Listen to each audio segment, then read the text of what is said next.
And sure, if we start with the news, the club have just tweeted about Paul McGinn. That must be a really tough one for him to take, and for the club too. Yeah, I think everyone would have had a reasonable indication of the extent of that just by Paul's reaction. He was devastated at the weekend past. We're the same. We sit the same. But again, as always, we'll support Paul the best way we possibly can. And the medical guys have got that process well up and running to try and start his recovery as quick as we possibly can. But you know, I think by the information that's been put out there, I think we'll all understand that looks like season over for Paul, which is really disappointing. From a personal point of view, I feel he's been one of the, if not the most consistent player since I come to the football club a couple of years ago. You know, he's made captain, and he's just a big influence in everything that we do on and off the pitch. So obvious disappointment, obvious blow for us. On a personal note for him, you know, we hear about a player getting injured, but it must be tough, even though he's a seasoned pro, for him to take as well.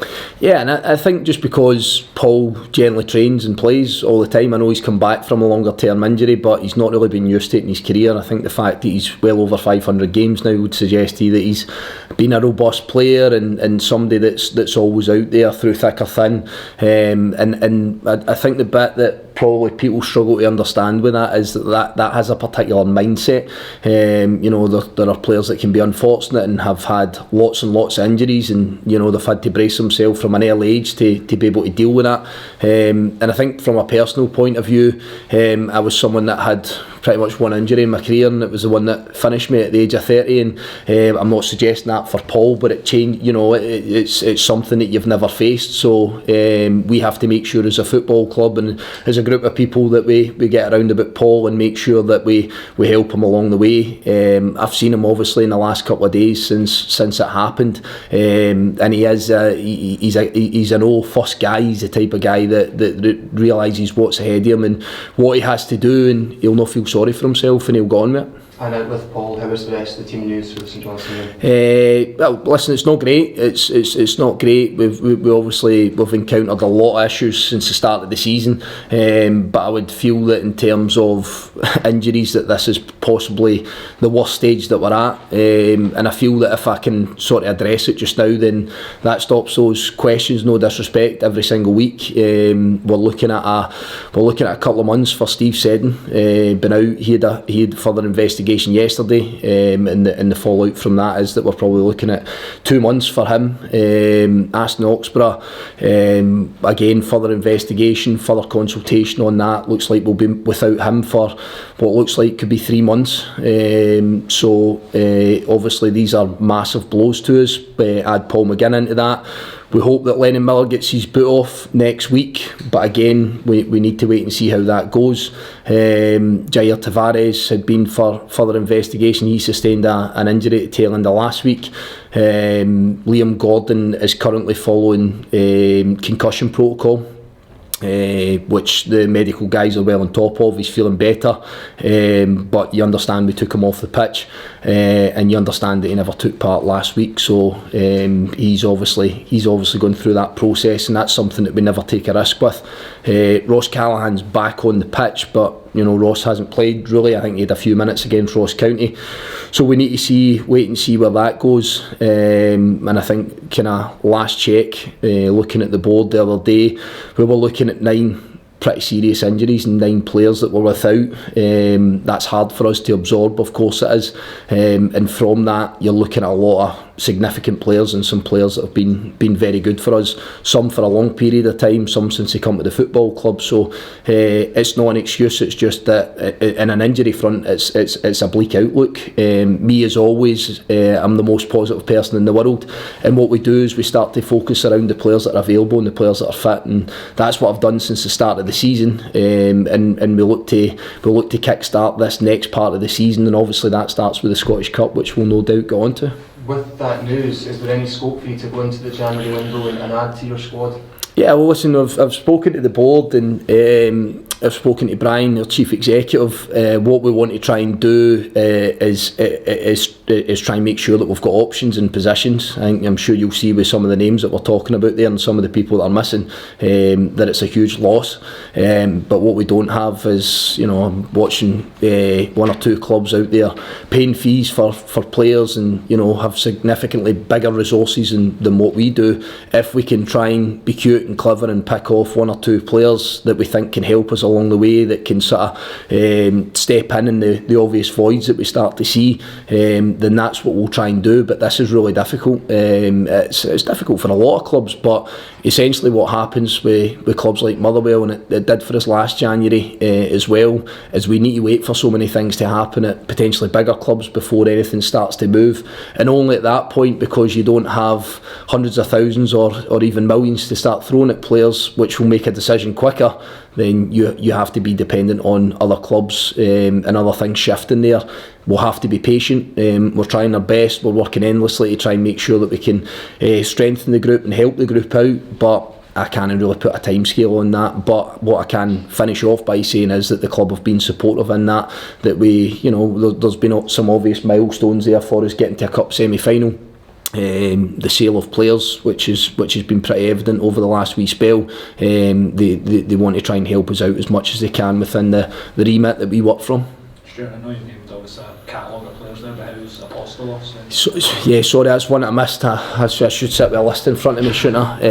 Yes, he looks like he'll be out for another couple of weeks as well, so I'm not expecting him back this week. Feeling better, it has to be said, but that was there was an injury there in terms of a tear in his calf. You got to maybe a point in December where you were going to be seeing light at the end of the tunnel with sort of these longer term injuries, to now be back at a point where you've got 5 or 6 guys out for months at a time. How do you deal with that mentally as a manager when you're making squad selections? And I suppose as well for the squad, how do they deal with that when they're seeing guys that they're pals with and things like that being out of the change, out of the treatment room again? No, I think I do. It's not been positive for positive sake, but I think what people have to realise within this, it doesn't make it any easier. I see a lot of clubs that have a lot of injuries, but to be fair, when you look at it since the start of the season to where we are now, and when we evaluate that at the start of this week, I've not really seen it as bad for as long as it has been with us. And I think some of the frustration sometimes is when you do see that wee bit of light at the end of the tunnel, you think you're getting 1 or 2 back. Kind of how the stories went for us, unfortunately, just now is that 2 or 3 go back out, and what we're not sustaining, unfortunately, is just a week injury or a 14-day rest recovery, and they'll be okay. It's significant injuries, and there'll be questions asked of myself and the football club with that number of injuries. I understand that, I get that, but again, I have to go over the point that we're very meticulous in what we do. The numbers that the players put out there every week, the prehab that they do before they go into sessions, the post-session workout, the recovery we spend so much time on it, and I trust the people here at the football club on that. And if we had one specific type of injury, then there'll be an answer for it. But the fact of the matter is that they've been all kind of different shapes and sizes, different grades in terms of tears, impact injuries, bone injuries. There's been so many different things that it's incredibly difficult to put your finger on it. But the one thing we all have to do is we have to remain positive. I don't believe in that false positive, but I look around the players that are fit and available. I still see good players there. As I say, if we can try and make 1 or 2 additions to our group, I think that will help us. And it's never a slight against the injured players, but if I start to focus too much on the injured players, I start to detract my attention for the guys that are available and in a position where they can play for us just now.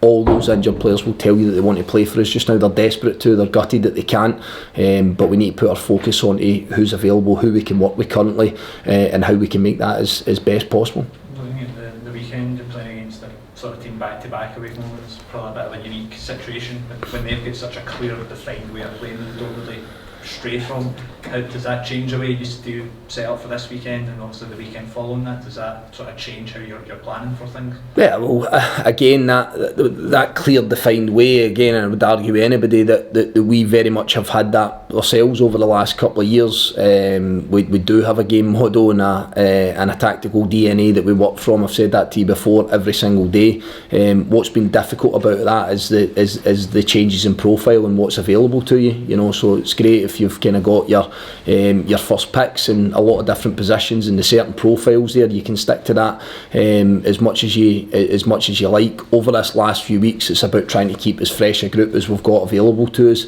which can sometimes tweak and twist how you play. But yeah, we've played against St Johnstone, I think once under their current manager, and they played very similar to kind of what I've seen to this point.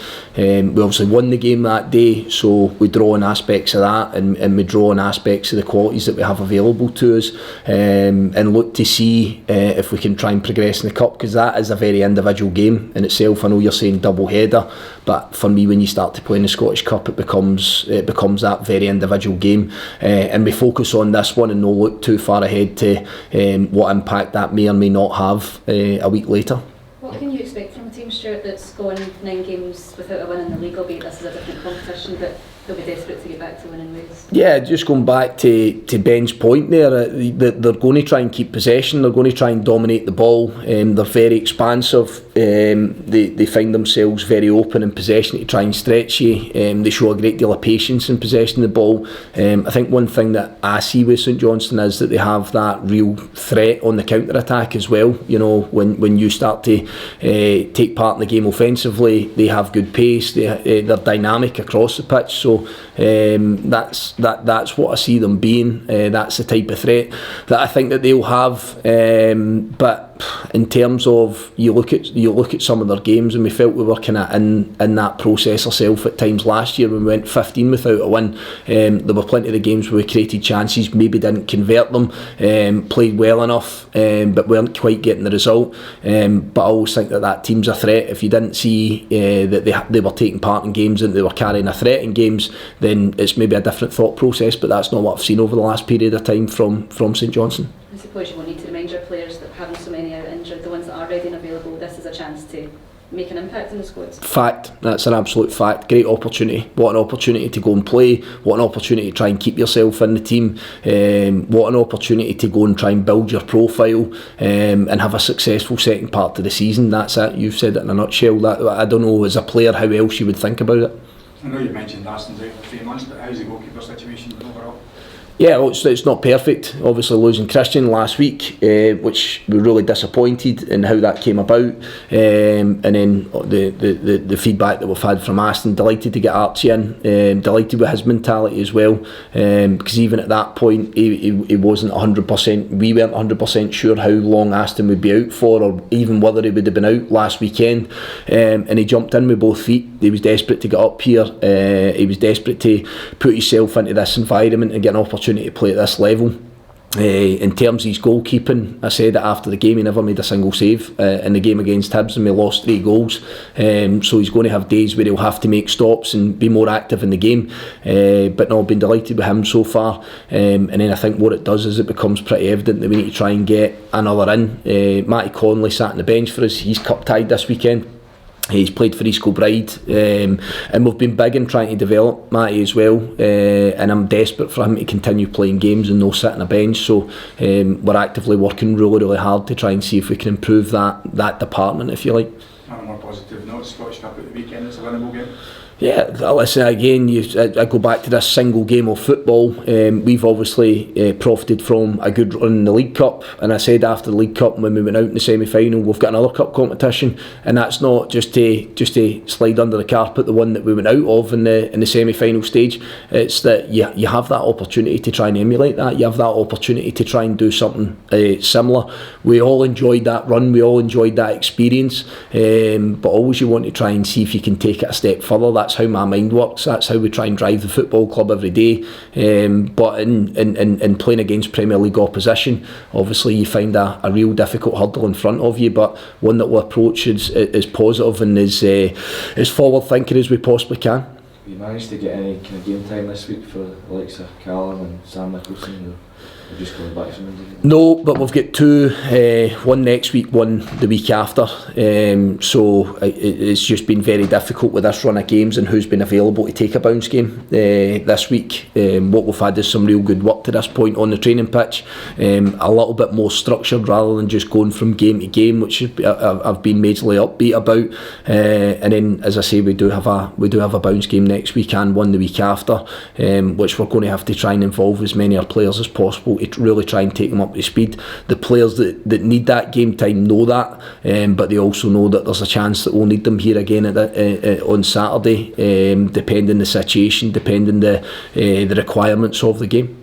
Obviously, you saw what a cup run could do with the club just this season as well. I think there's 1,500 tickets sold, and I'm sure that will increase by the end of the week as well. There's a real chance to kind of put another bit of feel-good factor in the club as well. Yeah, that's how I see it. I was just told that I think 1,400 tickets that we've sold to go to McDermott. Quite clearly there's an affinity with this football club and the competition. A lot of really good memories from the past, and I think it always does capture the imagination of the supporters, and it's fully our intention to go and try and make sure that we put another kind of chapter into that. The fact that we're so well supported, getting away from home again, speaks volumes. And you're right, that number will probably go up between now and Saturday, so I think that can be an added excitement for the players, that they know they're going to get that type of backing, and that we as a group and them as players, hopefully we all go and try and reward that support.